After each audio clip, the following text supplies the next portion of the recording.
আজকে আমি কিছু ঢ্যাঁড়স দিয়ে একটা নতুন রেসিপি করে দেখাবো, যেটা রুটি, পরোটা বা ভাতের সাথে খুব ভালো লাগে খেতে। তো চলুন বন্ধুরা, রেসিপিটা শুরু করি। আর পুরো ভিডিওটা দেখার জন্য আপনাদের কাছে অনুরোধ রইল। দেখো বন্ধুরা, এখানে আমি কড়াই বসিয়ে দিয়েছি, কড়াইয়ে তেল নিয়ে নিয়েছি। এখানে আমি ঢ্যাঁড়সগুলোকে ফার্স্ট একটু ভেজে নেব।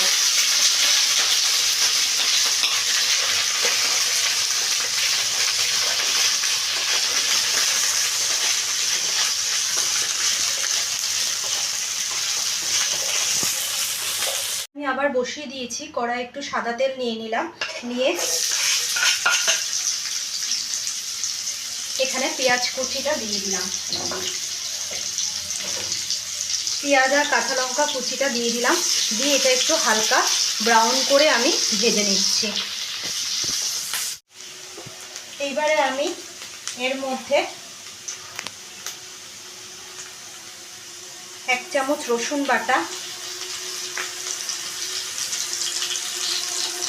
1 চামচ আদা বাটা,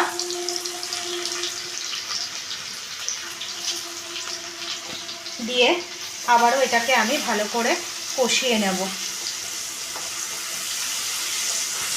এবারে এর মধ্যে আমি টমেটো কুচিটা দিয়ে দিলাম।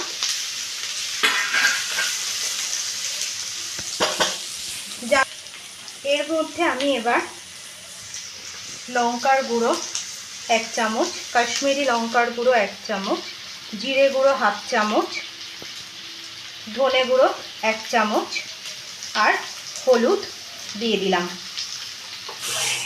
দিয়ে আবারও আমি এটাকে মশলাগুলোকে ভালো করে কষিয়ে নেব। সামান্য একটু জল দিয়ে দিচ্ছি, নাহলে মশলাটা পুড়ে যাবে। এবারে আমি ভালো করে মশলাটার সাথে এটা কষিয়ে নিচ্ছি। দেখুন বন্ধুরা, মশলাটা আমার ভালো করে কিন্তু কষানো হয়ে গেছে। এইবারে দেখুন তেলটা কেমন ছেড়ে দিয়েছে। এখানে আমি ভেজে রাখা ঢ্যাঁড়সগুলোকে দিয়ে দিলাম।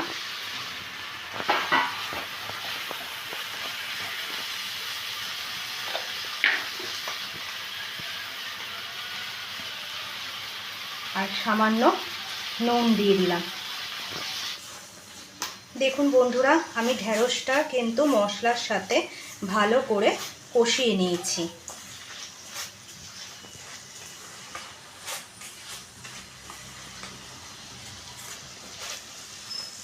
এইবারে আমি এটার মধ্যে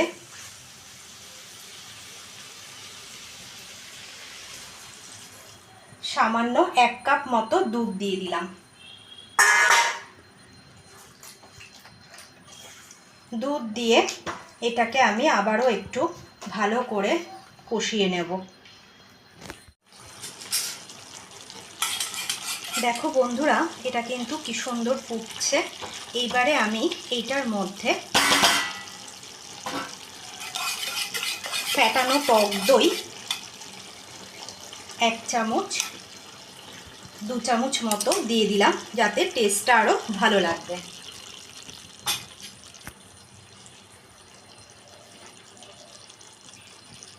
আর সামান্য একটু নুন দিয়ে দিলাম।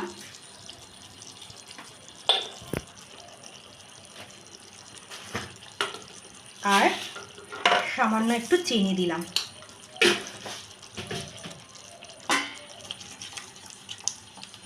দিয়ে ভালো করে এটাকে আমি মিশিয়ে নিচ্ছি। বন্ধুরা, এই রেসিপিটা রুটি, পরোটা বা গরম ভাতের সাথে খেতে খুবই ভালো লাগে। আপনারা প্লিজ বাড়িতে একবার ট্রাই করবেন। আর যারা ইউটিউব থেকে দেখছেন তারা সাবস্ক্রাইব করে দেবেন, আর যারা ফেসবুক থেকে দেখছেন তারা লাইক করে, শেয়ার করে, ফলো করে দেবেন। তো ঢ্যাঁড়সের এই রেসিপিটা অলমোস্ট কমপ্লিট হয়ে গেছে, অনেক মাখা মাখা হয়ে গেছে। তো এইবারে এটাকে আমি সার্ভ করে দেবো।